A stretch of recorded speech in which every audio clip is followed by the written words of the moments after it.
ನಮಸ್ಕಾರ ಸ್ನೇಹಿತರೆ, ಮೊದಲಿಗೆ ನಿಮಗೆಲ್ಲರಿಗೂ ನನ್ನ ಯೂಟ್ಯೂಬ್ ಚಾನಲ್ಗೆ ಸ್ವಾಗತ.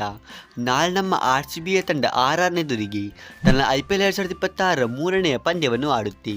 ಮತ್ತು ಈ ಪಂದ್ಯ ಬಂದುಬಿಟ್ಟು ಗುವಾಹಟಿಯಲ್ಲಿ ನಡೆಯಲಿದ್ದು, ಈ ಪಂದ್ಯವು ಈ ಎರಡೂ ತಂಡಗಳಿಗೆ ತುಂಬಾ ಒಂದು ಇಂಪಾರ್ಟೆಂಟ್ ಆದಂಥ ಪಂದ್ಯ. ಯಾಕೆಂದರೆ ಒಂದು ಕಡೆಯಲ್ಲಿ ನಮ್ಮ RCB ಆಡಿರುವ ಎರಡೂ ಪಂದ್ಯಗಳಲ್ಲಿ ಕೂಡ ತುಂಬಾ ಈಸಿಯಾಗಿ ಗೆಲುವನ್ನು ಸಾಧಿಸಿದ್ದು, ಇನ್ನೊಂದು ಕಡೆ RR ಕೂಡ ಆಡಿರುವ 3 ಪಂದ್ಯಗಳಲ್ಲಿ 3ರಲ್ಲಿ ಕೂಡ ಗೆಲುವನ್ನು ಸಾಧಿಸಿದೆ.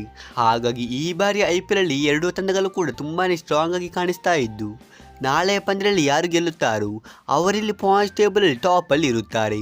ಮತ್ತು ಫ್ರೆಂಡ್ಸ್, ಈ ಒಂದು ಇಂಟೆನ್ಸ್ ಆದಂಥ ಮ್ಯಾಚ್ಗಿಂತ ಮುಂಚೆ ನಮ್ಮ RCBಯ ಪ್ಲೇಯಿಂಗ್ ಗೆಲುವಿನ ಬಗ್ಗೆ ಕೂಡ ಕೆಲವು ತುಂಬ ದೊಡ್ಡ ಅಪ್ಡೇಟ್ಸ್ಗಳು ಬಂದಿದೆ. ಹೌದು, ನಾಳೆ RCB ಮತ್ತು RR ನಡುವಿನ ಮಹಾಕಾಲಕ್ಕಿಂತ ಮುಂಚೆ ಇಲ್ಲಿ RCBಯ ಪ್ಲೇಯಿಂಗ್ ಗೆಲುವಿನಲ್ಲಿ ಕೆಲವು ತುಂಬ ದೊಡ್ಡ ಬದಲಾವಣೆಗಳು ಆಗಲಿದ್ದು, ನಾವು ಇವತ್ತಿನ ಈ ವಿಡಿಯೋದಲ್ಲಿ ನಾಳೆ ನಮ್ಮ RCBಯ ಪ್ಲೇಯಿಂಗ್ ಗೆಲುವು ಯಾವ ಥರ ಇರುತ್ತೆ ಅಂತ ಡಿಸ್ಕಸ್ ಮಾಡಲಿಕ್ಕೆ ಇದ್ದೇವೆ. ಆದರೆ ಈ ವಿಡಿಯೋವನ್ನು ಶುರು ಮಾಡೋದಕ್ಕಿಂತ ಮುಂಚೆ ನೀವೇನಾದರೂ ನನ್ನ ಯೂಟ್ಯೂಬ್ ಚಾನಲ್ಗೆ ಹೊಸಬರಾಗಿದ್ದರೆ ನೀವು ಬೇಗನೆ ಚಾನಲ್ ಸಬ್ಸ್ಕ್ರೈಬ್ ಮಾಡಿಕೊಂಡು ವಿಡಿಯೋವನ್ನು ಲೈಕ್ ಮಾಡಿಕೊಳ್ಳಿ. ಸೊ ನಾವು ಇನ್ನು ತರ ಮಾಡದೆ ಬೇಗನೆ ಈ ವಿಡಿಯೋವನ್ನು ಶುರು ಮಾಡೋಣ. ಮೊದಲಿಗೆ ನಾವು RR ಬಗ್ಗೆ ಮಾತಾಡೋದಾದರೆ, ಈ ಬಾರಿ IPL ಅಲ್ಲಿ RRನ ಬ್ಯಾಟಿಂಗ್ ಮತ್ತು ಬೌಲಿಂಗ್ ಎರಡು ಕೂಡ ತುಂಬಾ ಸ್ಟ್ರಾಂಗ್ ಆಗಿ ಕಾಣಿಸ್ತಾ ಇದೆ. ಮತ್ತೆ RR ಓಪನರ್ಸ್ಗಳಂತೂ ಈ ಬಾರಿ IPL ಅಲ್ಲಿ ತುಂಬಾ ಒಂದು ಉತ್ತಮವಾಗಿ ಬ್ಯಾಟಿಂಗ್ ಅನ್ನು ಆಡುತ್ತಾ ಇದ್ದು, ವೈಭವ್ ಸೂರ್ಯವಂಶಿ ಅವರಂತೂ ಇಲ್ಲಿ ಯಾವ ಬೌಲರನ್ನು ಕೂಡ ಲೆಕ್ಕಿಸದೆ ಎಲ್ಲರಿಗೂ ಕೂಡ ಈಕ್ವಲ್ ಆಗಿ ಅಟ್ಯಾಕ್ ಮಾಡ್ತಾ ಇದ್ದಾರೆ. ಇನ್ನೊಂದು ಕಡೆ SSC ಜೇಸನ್ ಅವರು ಇಲ್ಲಿ ಆರೆಂಜ್ ಕ್ಯಾಪ್ ಲಿಸ್ಟ್ ಅಲ್ಲಿ ಟಾಪ್ ಅಲ್ಲಿ ಇದ್ದು, ನಮಗೆ ನಾಳೆಯ ಪಂದ್ಯದಲ್ಲಿ ಈ ಇಬ್ಬರು ಓಪನರ್ಸ್ಗಳು ಕಂಟಕವನ್ನು ಉಂಟು ಮಾಡಬಹುದು. ಆದರೆ ಇವರಿಬ್ಬರನ್ನು ಸ್ಟಾಪ್ ಮಾಡಲು ನಮ್ಮ ಬೌಲಿಂಗ್ ಲೈನಪ್ ಬಗ್ಗೆ ಕೂಡ ಒಂದು ತುಂಬಾ ದೊಡ್ಡ ಗುಡ್ ನ್ಯೂಸ್ ಇದೆ. ಹೌದು ಫ್ರೆಂಡ್ಸ್, ನಾಳೆಯ ಪಂದ್ಯದಲ್ಲಿ ಜಾಸ್ ಹೇಜಲ್ವುಡ್ ಅವರು ಆಡಲಿದ್ದು, ಇದುವಂತೂ RCB ಎಲ್ಲ ಅಭಿಮಾನಿಗಳಿಗೆ ತುಂಬಾ ದೊಡ್ಡ ಗುಡ್ ನ್ಯೂಸ್ ಅಂತ ಹೇಳಬಹುದು. ಯಾಕೆಂದರೆ ಒಂದು ಕಡೆಯಲ್ಲಿ ಜಾಕೋಬ್ ಡುಫಿ ಮತ್ತು ಭುವನೇಶ್ವರ್ ಕುಮಾರ್ ನಂತ ಇಬ್ಬರು ಇನ್ಫಾರ್ಮ್ ಬೌಲರ್ಸ್ಗಳು ಇದ್ದಾರೆ. ನಾಳೆಯ ಪಂದ್ಯದಲ್ಲಿ ಜಾಸ್ ಹೇಜಲ್ವುಡ್ ಅವರು ಕೂಡ ನಮ್ಮ ಪ್ಲೇಯಿಂಗ್ 11 ಜಾಯಿನ್ ಮಾಡುತ್ತಾರೆ.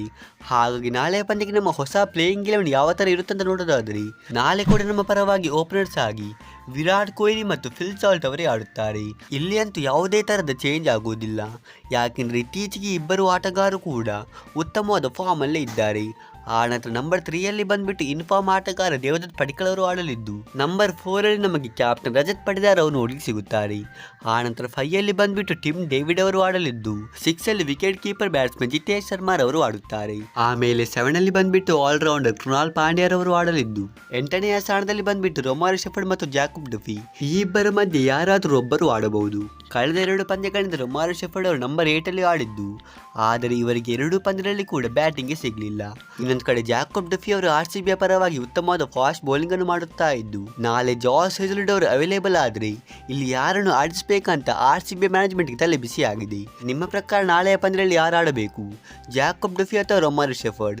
ನೀವು ನನಗೆ ಕಮೆಂಟ್ ಬಾಕ್ಸಲ್ಲಿ ತಿಳಿಸಿ. ಆನಂತರ ನಂಬರ್ 9ನಲ್ಲಿ ಬಂದ್ಬಿಟ್ಟು ಮಂಗೇಶ್ ಯಾದವ್ ಅವರು ಆಡಲಿದ್ದು, ನಂಬರ್ 10ನಲ್ಲಿ ನಮಗೆ ಭುವನೇಶ್ವರ್ ಕುಮಾರ್ ಅವರು ನೋಡ್ಲಿಕ್ಕೆ ಸಿಗುತ್ತಾರೆ.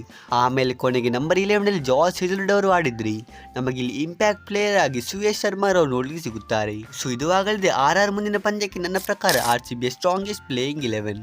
ನಿಮ್ಮ ಪ್ರಕಾರ ಇಲ್ಲಿ ಯಾವುದಾದ್ರೂ ಚೇಂಜಸ್ ಆಗಬೇಕಾ? ನೀವು ನನಗೆ ಕಮೆಂಟ್ ಬಾಕ್ಸಲ್ಲಿ ತಿಳಿಸಿ. ಸೊ ಈ ವಿಡಿಯೋದಲ್ಲಿ ಇಷ್ಟೇ. ನಾವು ಸಿಗೋಣ ಹೀಗಿನ ಮುಂದಿನ ವಿಡಿಯೋದಲ್ಲಿ. ಅಷ್ಟರವರೆಗೆ ಬೈ ಬೈ.